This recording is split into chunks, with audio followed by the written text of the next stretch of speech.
Welcome to Collage of Health. Thanks for being here today. I'm going to kind of go off topic from my usual genre of spirituality and talk about the physical mental health and one gene in particular that can impact our health. And that is the mother of all genes, as it's known, beloved as the mother F gene.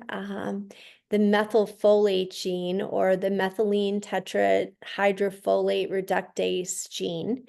And this is a gene that has been extensively looked at because it is our ability to methylate, our ability to take in folic acid, folate as a B vitamin, and optimize its usage within the system, converting homeocysteine to methionine.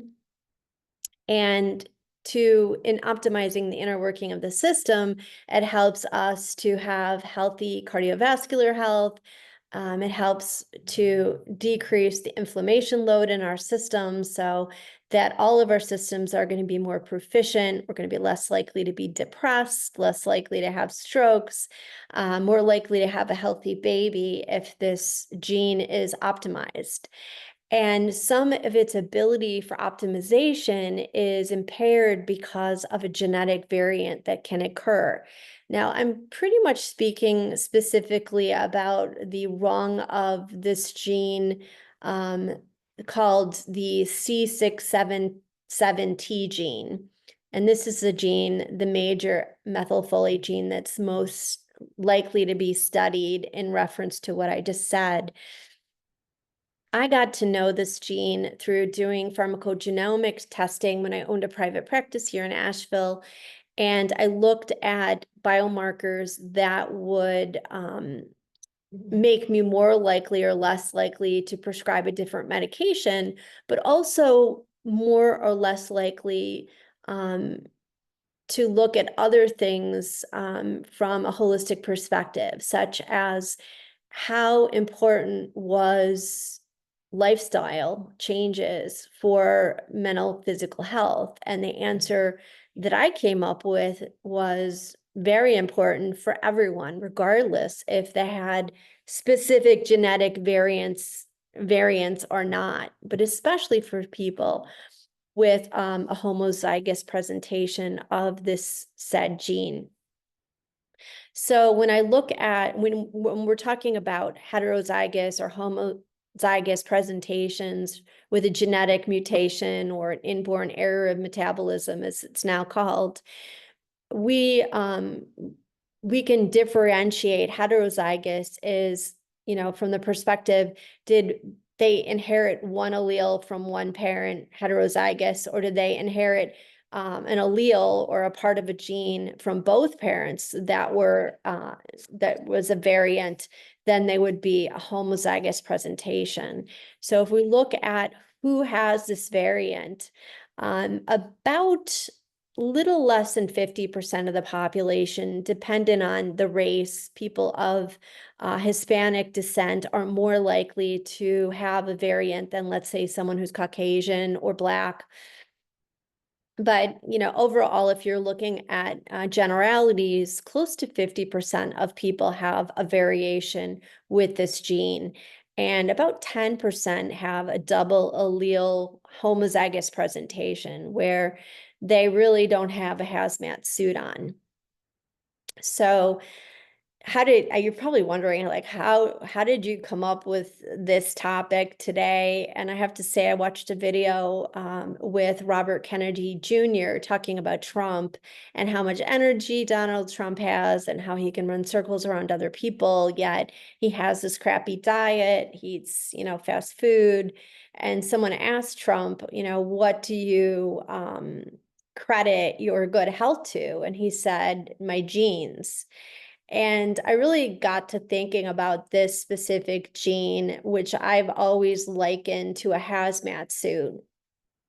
So people who don't have a variation seem to walk around with a hazmat suit that other people who have the variation don't have the fortune of wearing.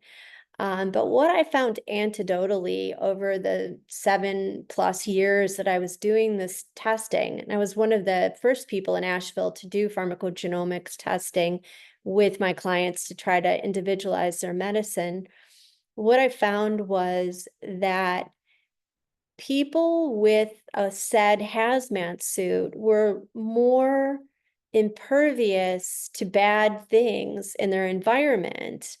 So they were less likely to live a healthier lifestyle.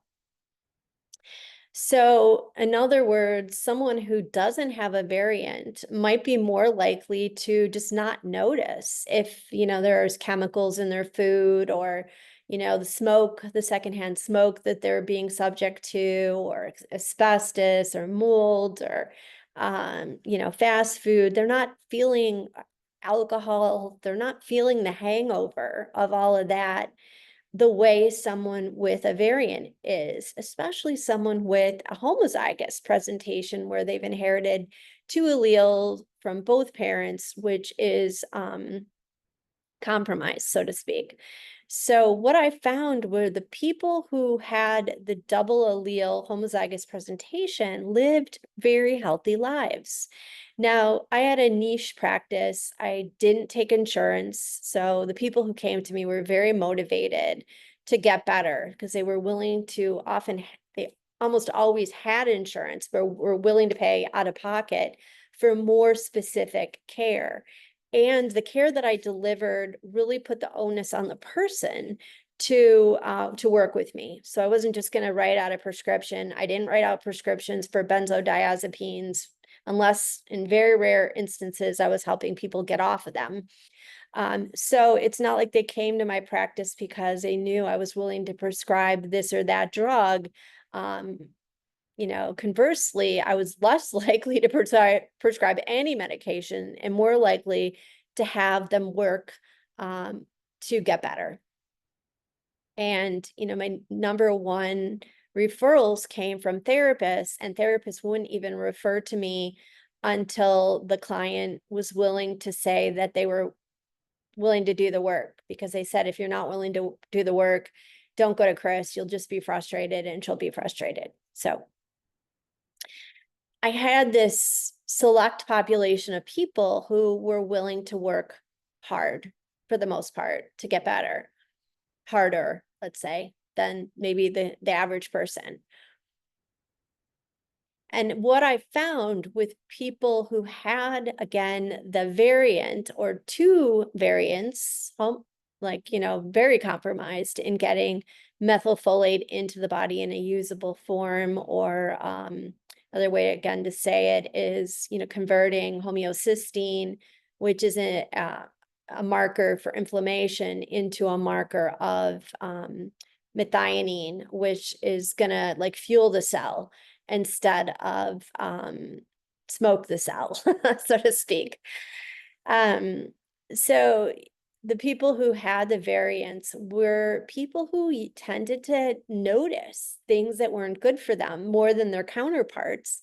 And so they didn't eat as poor of a diet comparatively.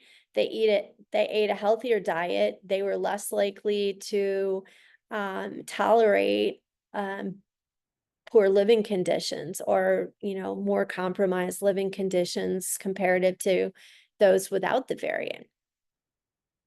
So after a number of years, I started to say to clients, if they had a variant, in some ways you're better off, because you're like a rabbit in hot water that's going to jump out immediately because right away, versus the rabbit that's in the slow cooking water isn't going to know until it's too late.